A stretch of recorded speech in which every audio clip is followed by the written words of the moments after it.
4J administrators say in the past 20 years, they cut their art departments in half. KZI 9 News reporter Nana Nguyen is live in the studio to explain how staff, students, and the local community are coping with that change. Nah?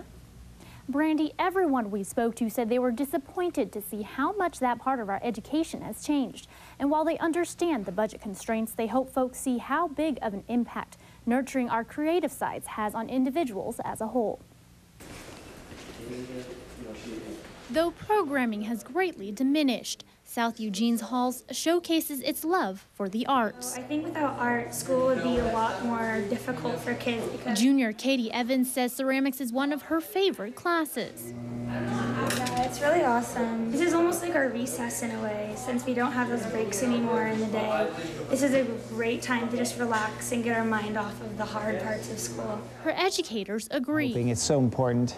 That kept me in high school, going to art classes and just the fun I had there. While those core courses in math and language arts are key to boosting scores, these classes add a little more to life. You know, I think a lot of us recognize that a higher purpose of humanity is in the creative arts and music in terms of a reason for being.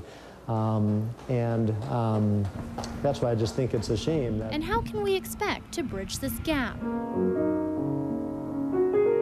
The government's taking money away from the schools. I believe it's the community's responsibility to provide these opportunities to the children, because if we don't, nobody else will. Local piano teacher Suzanne Reese has teamed up with other local organizations to provide arts advocacy programs for at-risk youth. And she, along with her fellow arts supporters, hope the decline isn't the beginning of the end. So I definitely hope for the kids that are even just starting elementary school, that by the time they're in high school, arts will be back and roaring like it was years ago when we had the funding for it. Now, 4J says it's doing its best to maintain the arts and elective programs. In fact, this year is an improvement from the last, with the addition of both music and physical education courses for at least a quarter in its elementary schools. Live in the studio, Nana Nguyen, KZI 9 News.